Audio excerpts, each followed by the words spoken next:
Pernah gak sih kepikiran, jangan-jangan hidup kita yang sekarang bukan yang pertama? Katanya, ada yang pernah lahir lebih dari sekali.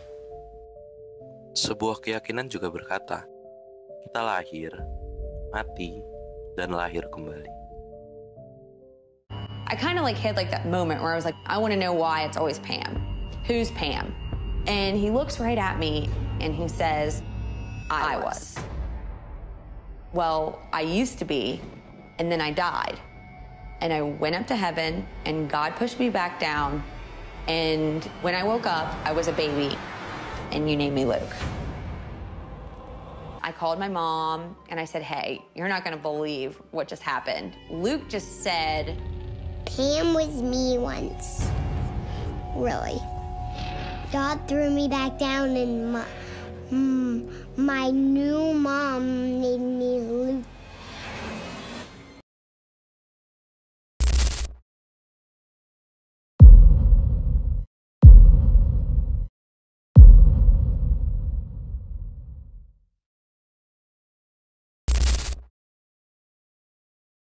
Reinkarnasi, sebuah konsep yang telah dipercaya selama ribuan tahun, dan bagi sebagian orang, reinkarnasi adalah bagian alami dari siklus kehidupan. Tapi, apa sebenarnya makna dari kelahiran kembali itu? Di agama Buddha itu lebih mengenal namanya tumimba lahir. Adapun tentang reinkarnasi tersebut itu lebih mengarah condongnya ke ajaran agama Hindu, karena mereka lebih mengenal reinkarnasi. Di agama Buddha juga pernah dibahas tentang reinkarnasi tersebut. Itu reinkarnasi itu hanya bisa dilakukan oleh orang-orang para pertapa-pertapa ataupun para praktisi yang sudah mencapai kekuatan tertinggi. Mereka bisa menentukan mereka akan lahir di mana, di lokasi mana, dan di keluarga siapa. Kalau tumimba lahir, yang menentukan kita lahir di mana dan kapan dan di daerah mana, itu tergantung hasil perbuatan kita semasa hidup. Apakah kita nanti terlahir sebagai manusia, atau terlahir di alam kebahagiaan ataupun alam dewa, atau mungkin kita terlahir di alam penderitaan, alam neraka, ataupun alam-alam binatang, ataupun alam-alam setan kelaparan.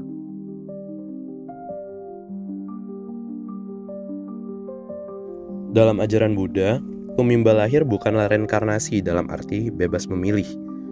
Ia dipengaruhi oleh karma, hasil dari pikiran, ucapan, dan perbuatan seseorang. Lalu, bagaimana sebenarnya karma itu bekerja dalam menentukan kelahiran kembali? Karena karma ini kan menentukan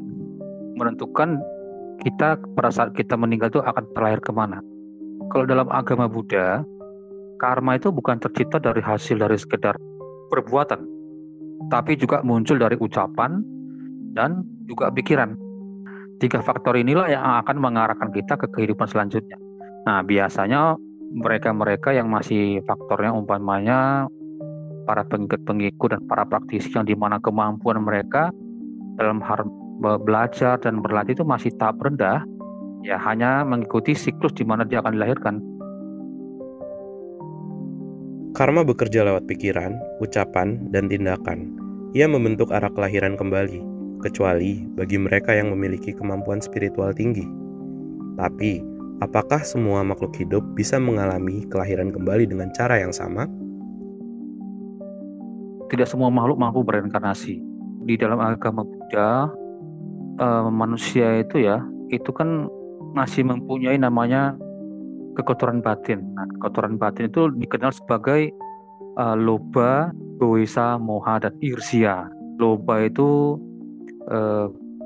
keserakahan, dosa itu kebencian, moha itu kebodohan, dan irsia itu keirihatian. Dan di antara semua makhluk manusia itu yang belum mampu untuk bisa melepaskan diri jeratan dari hal yang seperti tadi itu. Mereka masih terus berputar dalam roda kelahiran. Tapi bagi mereka yang sudah mampu mengendalikan diri dan lepas dari cengkraman 4 sebab tersebut, mampu untuk berinkarnasi, untuk mencapai alam yang lebih tinggi lagi. Nah, Jadi semua tergantung dari kemampuan orang tersebut. Dalam Buddhisme, siklus kelahiran atau bisa disebut juga tumimba lahir itu bertujuan untuk mencapai nibbana, yaitu kebebasan dari penderitaan dan lepas dari siklus kelahiran itu sendiri. Sebelum kita mengambil kesimpulan, mari kita lihat satu perspektif terakhir, bukan dari sisi spiritual, tapi dari sudut pandang sejarah. Bagaimana sesungguhnya gagasan reinkarnasi ini muncul dan berkembang. Buddha lahir sendiri itu adalah antitesis dari Hindu. Tidak hanya secara agama, tetapi beberapa filosofi kehidupan. Salah satunya adalah konsep kelahiran kembali. Dalam agama Hindu, reinkarnasi itu kelahiran berikutnya, tetapi bentuk fisiknya mengikuti perbuatan baik atau perbuatan buruk di kehidupan sebelumnya. Berbeda, di Buddhisme, kelahiran kembali adalah siklus tanpa akhir. Kenapa harus reinkarnasi dalam agama Buddhis atau Buddhisme, Buddha? Karena proses pencerahan ataupun kehidupan yang lebih baik dari sebelumnya itu mengikuti apa yang terjadi di kehidupan sebelumnya. Dan ini membantu iman umat maupun individual untuk tetap berpikir bahwa ada dharma dan karma yang akan terus dituai. Reinkarnasi dalam Buddhisme lebih dikenal sebagai tumimba lahir, sebuah siklus kehidupan yang dipengaruhi oleh karma baik dari perbuatan, ucapan, maupun pikiran. Tidak semua makhluk mampu keluar dari siklus ini, kecuali mereka yang mampu melepaskan diri dari kekotoran batin. Tujuan akhirnya adalah mencapai nibbana, lepas dari kelahiran kembali dan penderitaan.